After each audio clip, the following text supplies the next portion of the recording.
everybody, welcome to Morning Listening Monday. My name is Jeremy. And I'm Jake. And this week we are going to be reviewing the final A-side of the triple A-side shenanigans. This is No One Can Replace You.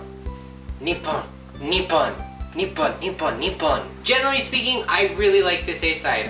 It's catchy, it's fun, it's a little nonsensical, but that's okay. We've had worse nonsensical songs from Tsunku. Overall, I like it. This song has a really strange yet catchy tune. The heavy-handed auto-tune brings it from basic Tyson chicken to KFC secret style blend. You just can't help but enjoy it, even if there are some really nonsensical lyrics and even if there are some really terrible lines delivered by Riho. This is a catchy number, and you know, even though I am not a huge fan of Riho, thanks to the auto-tune and other audio effects put on this song, I'm actually pretty okay with the vocals. I think the contrast between Riho and the other voices, I literally am not going to point out any particular one, just literally Riho and everyone else's voice contrast so much that with this processing, it actually sounds pretty good. Of all of the A-sides, I have a theory that they all focus on particular members to highlight who the leads are in the group. A-Girl Sunshine kind of focused on Ayumi and all the backup dancers, where What Does This Song Have to Do With Love really focused on Sayumi and Misaki, and this particular song focused on Riho and Sakura. That being said, half of the solo vocals were really good, and half of them sounded like dying cats. What I really appreciate about Tsunku in this time of heavy-handed auto-tune is that he will have the girls sing one really long solo note in an effort to prove that they have some kind of singing ability when they are primarily just a dance group now. See examples: I Know Gundan, What Is Love, this song, and Help Me. The dance for this A-side is a very kinetic, sort of robotic move. This is where this song sort of becomes non sequitur in every aspect. The song goes from talking about how no one can replace you, to listing all these qualities about a guy, to talking about the spirit of Japan and go Japan, go Japan. And the girls do a move where they do this, which I'm assuming is to recreate the circle in the center of the Japanese flag, which is very interesting. The one other thing I will say about the dance is that there was some weird sort of like lesbianic moments where like the girls would go up to each other and just like grab each other and like look at the camera like, yeah, we're doing lesbian stuff, what are you gonna do about it? It kind of just piled into the weirdness of the overall theme of this song. We both found this music video to be a little boring and dragged on a little past what it should have. This music video is basically a dance shop music video. It's set in on a white stage with red curtains everywhere. This is split with close-up shots of the girls just kind of singing while red fabric billows around them against a sky backdrop. Visually, it's pleasing. There's nothing wrong with it. As a fan of the color red, I'm all about it. But there's nothing necessarily exciting or outside of the box with it either. I'm guessing the red and white colors are again supposed to bring to mind the Japanese flag. I found the costume of this music video to be really cool, and I think that it matched the theme of what Tsunku was originally going for. They almost looked like jerseys for a sports team, which is befitting of the nature of the song and what it's representing. They were basically turquoise underneath that had black mesh over the top, and there were varying styles in it. I really think that Riho's costume was the most fabulously designed. It looked amazing. And then of course there was Kanon, who was just draped in a really frumpy looking costume that looked like there was no time or thought or energy put into it. It was just like, well, Kanon's a chubby one, so let's just dress her in something that makes her look chubbier. I want to talk about this in a blog post, so I'm gonna link my website below that I created, and go and check that out sometime within the next couple days. I want to talk about what I think about the styling of Kanon particularly, because it's really annoying me that because she's a heavier girl that they put her in frumpy clothes and it just makes her look whiter. But all that aside, they all were dressed smartly, and I think that they looked really cool compared to the white and the red backdrops. And I feel like the strongest suit of this music video is that all the girls looked gorgeous in their styling, and that is something that I think they really need to keep pushing, because these girls are very pretty, as shown in this music video particularly, and I think they did a good job in styling them all with individual styles, so they didn't all look the same. Now we need to talk about these lyrics. These lyrics are a hot mess. What is happening? The song opens with just basically repeating, no one can replace you, no one can replace you, no one can replace you endlessly. We then transition into talking about this person that cannot be replaced.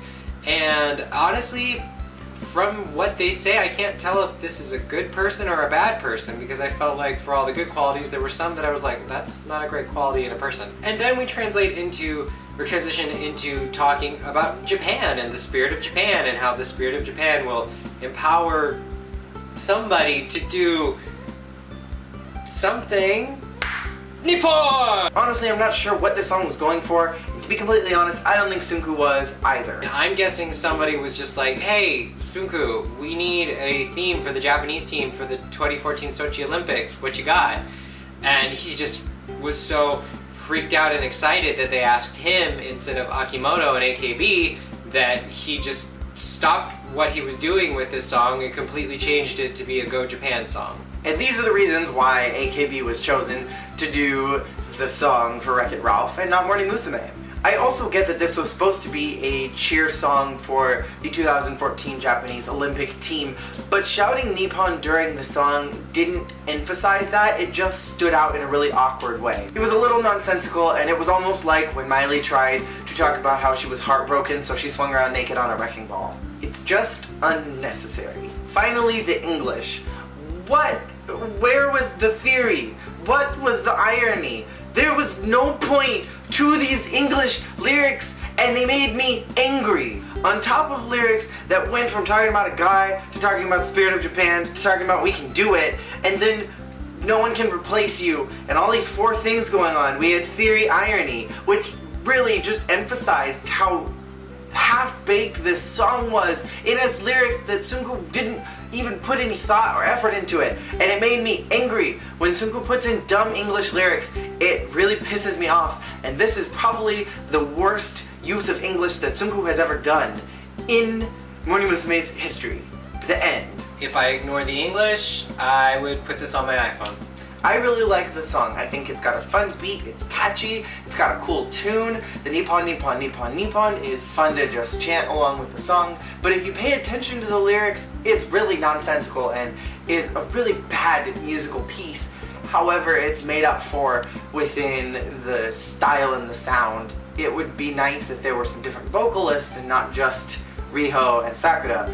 I don't mind Sakura, but if they'd included other voices instead of Riho, I think it would have been a much more successful song. The contrast of Riho's voice against Sakura's is a bit like Koharu's voice against Ai-chan in Nanchate Renai, where you have this beautiful vocal line delivered and then a really nasally bad sound next to it. And that was just constant through the song. So you're pulled from a moment where it sounds cool and fun to ugh. So thank you guys so much for watching. Next week we'll be doing some other stuff for our Monday video, and you will find out about that then. So with Jacob, we will see you guys all then. Thank you for watching. Let us know what you think about this music video in accordance to the actual song, and have a great rest of your day. Peace out.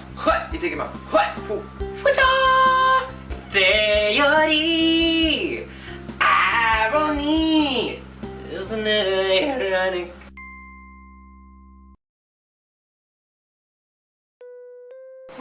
Let's see what's going on in Japan news. Meh. Roman! Kiari made how much? Roman! Last tour? Roman! Yes, Sugu, yes, what? What are you doing sitting here? Just relaxing.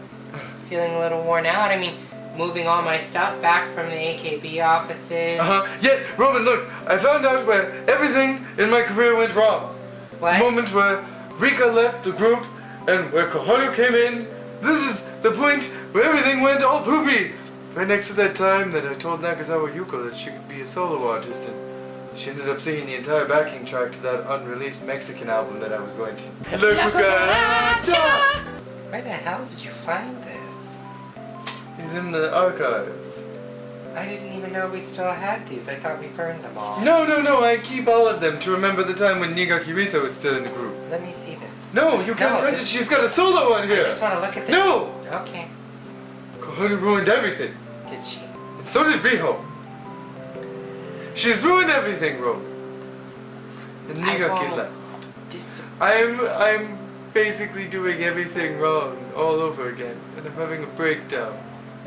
Well, you're I handling don't know what it, to do. You're handling it better than I thought you would. Yes. Well, I think I'm gonna go listen to Nigaki Risa sing Urasato about 10 times solo. So, good day, Roman. Bye, Senki. I swear we got rid of all of those old concerts. Anything after those trollops started coming in, I thought I had those burned. I just didn't want to see them. Alright, let's go back to Kiari now. Damn! Her assistants must be making a shit ton of money. No, I'm happy. I love Single. I'm happy.